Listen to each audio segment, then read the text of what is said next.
दोस्तों, वट सावित्री का व्रत अखंड सौभाग्य प्रदान करने वाला अपने आप में बहुत ही शक्तिशाली व्रत बताया गया है। इसी व्रत को करके माता सावित्री ने अपने पति सत्यवान के प्राण यमराज से छुड़ा लिए थे। जो भी सुहागन स्त्रियां इस दिन व्रत करती हैं, पूजा करती हैं और कथा सुनती हैं, उन्हें अखंड सौभाग्य प्राप्त होता है। आइए जानते हैं कि इस साल 2023 में वट सावित्री व्रत कब है एवं किस प्रकार से पूजा करें और क्या कथा है।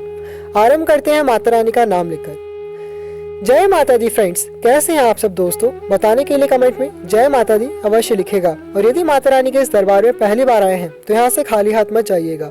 नीचे दिए गए सब्सक्राइब के बटन पर क्लिक करके आप भी हमारे इस खूबसूरत से परिवार का सदस्य बन जाइएगा। साइड में जो बेल आइकन है उस घंटी को भी जय माता दी बोलकर बजा दीजिएगा ताकि हमारे आने वाले वीडियोस का नोटिफिकेशन सबसे पहले आपको मिले। हमारे सनातन धर्म में व्रतों का खास महत्व है। वट सावित्री को भी बेहद खास माना जाता है। इस बार वट सावित्री व्रत 19 मई शुक्रवार को रखा जाएगा। उसी दिन दर्श अमावस्या और शनि जयंती भी मनाई जाएगी। पौराणिक मान्यताओं के अनुसार इस दिन माता सावित्री अपने पति सत्यवान को यमराज से छीनकर वापस ले आई थी। इस व्रत में बरगद के पेड़ की पूजा की जाती है। कहा जाता है कि बरगद के पेड़ में त्रिदेवों का वास होता है, यानी पेड़ की जड़ ब्रह्मा जी का वास है, तने में श्री विष्णु जी का वास है और शाखाओं में शिव जी का वास है। दोस्तों, इस बार वट सावित्री व्रत के दिन शोभन योग का निर्माण होने जा रहा है। यह शोभन योग 18 मई को शाम 7:37 से लेकर 19 मई को शाम 6:17 तक रहेगा। वहीं वट सावित्री अमावस्या के दिन चंद्रमा गुरु के साथ मेष राशि में विराजमान होंगे। इससे गज केसरी योग का निर्माण होगा। साथ ही इसी दिन शनि जयंती है और शनि अपनी कुंभ राशि में विराजमान होकर शश योग का निर्माण करेंगे। कहने का अर्थ यह है कि बहुत ही शुभ योग में इस बार वट सावित्री का व्रत आया है। दोस्तों, अमावस्या तिथि का आरंभ मई 18, 2023 को 9:42 PM पर यानी कि शाम को 9:42 से हो जाएगा और अगले दिन अमावस्या तिथि का समापन 19 मई 2023 को 9:22 रात्रि में ही होगा। दोस्तों, अगर आप पहली बार वट सावित्री व्रत रखने जा रही हैं तो प्रातः काल में स्नान करने के बाद पीले रंग के वस्त्र धारण करें, श्रृंगार करें। इसके बाद पूजा घर और वट वृक्ष के नीचे साफ सफाई करें। फिर इस स्थान को गंगा जल छिड़ककर पवित्र कर ले। दोस्तों, आप चाहें तो अपने घर पर वट वृक्ष की टहनी ला करके उसका पूजन कर सकते हैं या फिर मंदिर इत्यादि में जाकर जो बरगद का पेड़ होता है जहाँ पर भी पूजा की जाती है वहाँ पर जाकर आप वट वृक्ष की पूजा कर सकती हैं। इसके बाद शुभ मुहूर्त में वट वृक्ष की पूजा करें, धूप और दीप प्रज्वलित करें। आप वट वृक्ष की जड़ को जल अर्पित करें और उसके चारों ओर 7 बार कच्चा धागा लपेटें।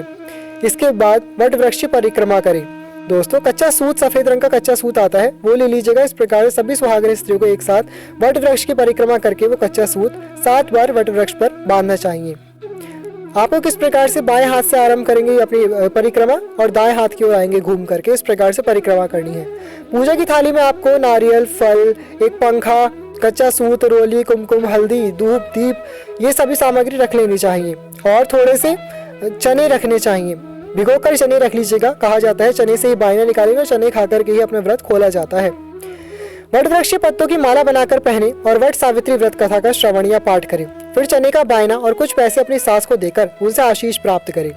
इसके बाद फल, अनाज, कपड़ा आदि एक टोकरी में रखकर किसी जरूरतमंद या ब्राह्मण को दान दें। मान्यता है कि इस व्रत का पारण 11 भीगे हुए चने खाकर ही किया जाता है। दोस्तों, ये व्रत भी करवा चौथ की भांति बहुत ही शक्तिशाली होता है और निर्जल निराहार रहकर किया जाता है। जो भी स्त्रियां व्रत करेंगी वो सुबह ही व्रत का संकल्प लेकर वट वृक्ष की पूजा इत्यादि कर ले और पूरे दिन भर आपको व्रत रखना चाहिए। फिर शाम को आप 11 भीगे हुए चने खा करके अपना व्रत खोल सकती हैं। दोस्तों, किसी भी व्रत में व्रत कथा का बहुत अधिक महत्व होता है। आपको आज के दिन सावित्री व्रत की कथा अवश्य रूप से सुननी चाहिए।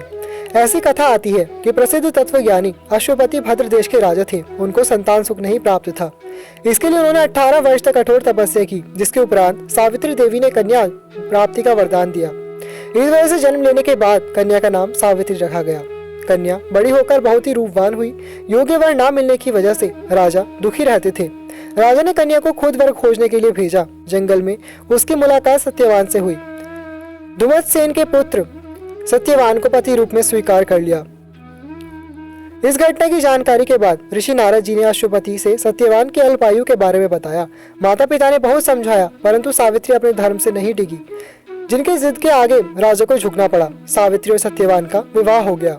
सत्यवान बड़े गुणवान, धर्मात्मा और बलवान थे। वे अपने माता पिता का पूरा ख्याल रखते थे। सावित्री राजमहल छोड़कर जंगल की कुटिया में आ गई थी। उन्होंने वस्त्र आभूषणों का त्याग कर अपने अंधे सास ससुर की सेवा करती रहती थी।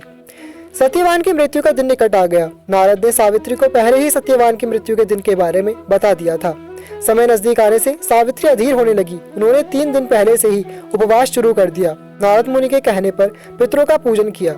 प्रत्येक दिन की तरह सत्यवान भोजन बनाने के लिए जंगल में लकड़ियां काटने जाने लगे तो सावित्री उनके साथ गई। वह सत्यवान के महाप्रयाण का दिन था।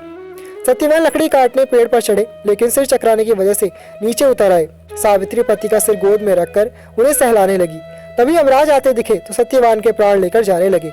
सावित्री भी यमराज के पीछे पीछे जाने लगी। उन्होंने बहुत मना किया, परंतु सावित्री ने कहा, जहाँ मेरे पतिदेव जाते हैं वहां मुझे जाना ही चाहिए। बार बार मना करने के बाद भी सावित्री पीछे पीछे चलती रही। सावित्री की निष्ठा और पति परायणता को देखकर यम ने एक एक करके वरदान में सावित्री के अंधे सास ससुर को आंखें दी, उसका खोया हुआ राज्य दिया और सावित्री को देखने के लिए कहा। वह लौटे कैसे? सावित्री के प्राण तो यमराज लिए जा रहे थे।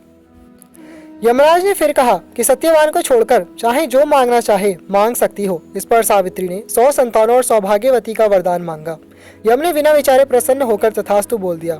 वचनबद्ध यमराज आगे बढ़ने लगे। सावित्री ने कहा कि प्रभु, मैं एक पतिव्रता पत्नी हूँ और आपने मुझे पुत्रवती होने का आशीर्वाद दिया है। यह सुनकर यमराज को सत्यवान के प्राण छोड़ने पड़े।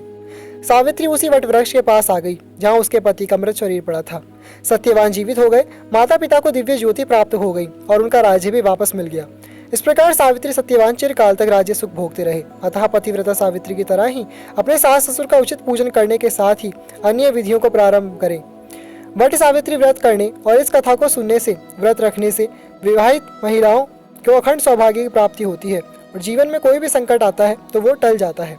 दोस्तों, वट सावित्री व्रत ज्येष्ठ मास के अमावस्या को रखा जाता है। वहीं दक्षिण भारत में ये पूर्णिमा के दिन भी रखा जाता है। सब 2 अलग अलग तिथियां हैं। उत्तर भारत में अमावस्या को रखा जाता है और दक्षिण भारत में पूर्णिमा के दिन रखा जाता है। तो आप जहां पर भी हो उसके अनुसार आप व्रत कर सकते हैं। यह हमने उत्तर भारत में बताया है कि 19 मई को वट सावित्री का व्रत रखा जाएगा।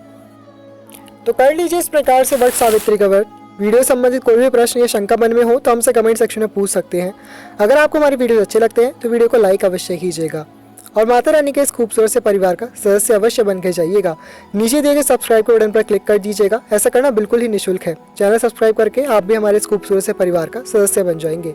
साइड में जो बेल आइकन उस घंटी को भी जय माता दी बोलकर बजा दीजिएगा ताकि हमारे आने वाले वीडियोस का नोटिफिकेशन सबसे पहले आपको मिले। इन वीडियोस को दूसरों से भी शेयर कीजिएगा ताकि सभी इस व्रत का पूरा लाभ उठा सके।